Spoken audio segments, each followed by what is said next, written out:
सुप्रभात। विषय चिंतन और भगवत चिंतन, यह हमारी आज की आध्यात्मिक चर्चा का विषय। विषय चिंतन और भगवत चिंतन।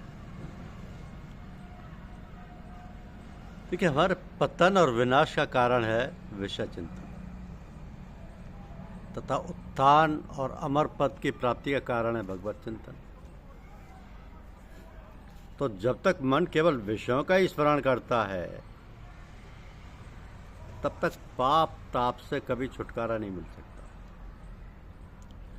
हम यदि वास्तव में पाप ताप से छूटकर अपने जीवन को पुण्य में, शांति में, ऊंची स्थिति के भगवत भाव से युक्त बनाना चाहते हो,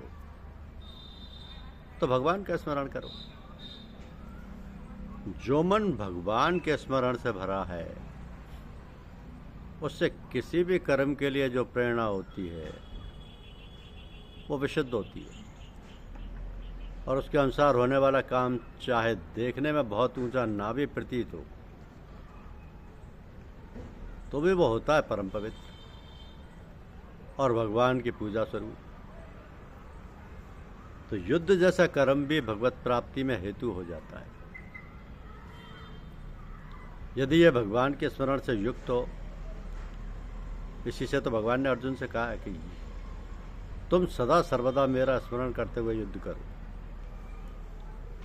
तो भगवान का स्मरण होते होते जब भगवान में ऐसा आकर्षण हो जाएगा, जैसा विषयों में विषयी पुरुषों का और कामिनियों में कामियों का होता है, कामनियों में कामियों का होता है, तब स्मरण अपने आप ही होगा, और तभी उस स्मरण में आनंद का अनुभव होगा।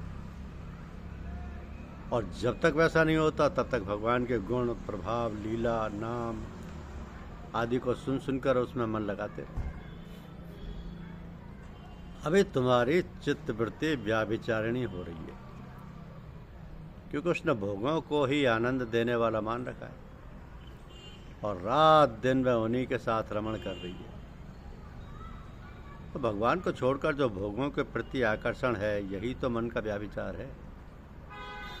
इसी से तो वह भगवान के प्रति खिंचता नहीं है।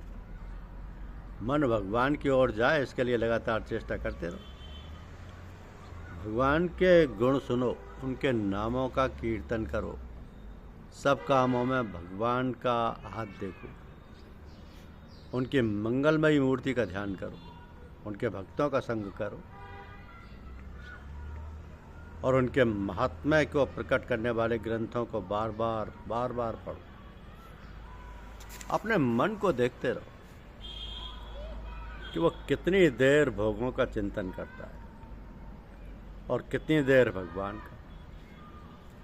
और सावधान रहो, मन बड़ा धोखा देगा।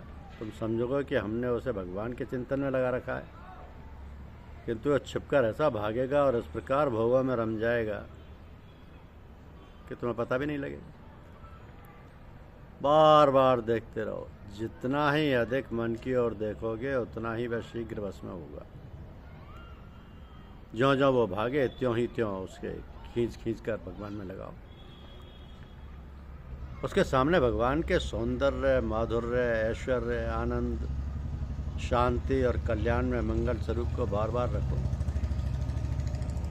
बार बार उसे लुभाने की चेष्टा करो भगवान के मनोहर रूप से। सचमुच विषय तो भयंकर है, भयंकर हैं विषय, ऊपर से ही सुंदर लगते हैं। अज्ञान शत्रु ने उन्हें विष मिले हुए लड्डू की तरह सुंदर और स्वादिष्ट बना रखा, परंतु भगवान तो नित्य सुंदर और नित्य मधुर हैं। मन एक बार उनकी झांकी कर लेगा, उनकी सौंदर्य सुधा का स्वाद चख लेगा, तो फिर वहां से सहज में हटेगा नहीं।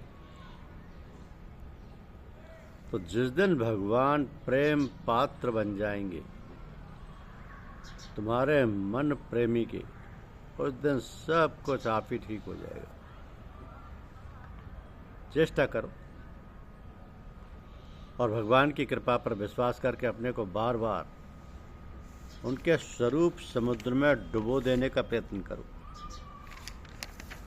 भगवत कृपा से तुम सफल हो जाओगे, भगवत कृपा से सफल हो जाओगे। क्योंकि भगवत कृपा ही वो कृपा है जो तुम्हारा ध्यान विषयों की ओर से हटाएगी। तुम विषय चिंतन से जैसे ही दूर होगे, तुम्हारे पास ये विकल्प रहेगा कि अपने आप को भगवत चिंतन में डुबो दो, और जैसे ही तुम भगवत चिंतन में रमण करोगे, संपूर्ण रूप से उसमें डूब जाओगे, तो बस भगवान की कृपा बरसेगी।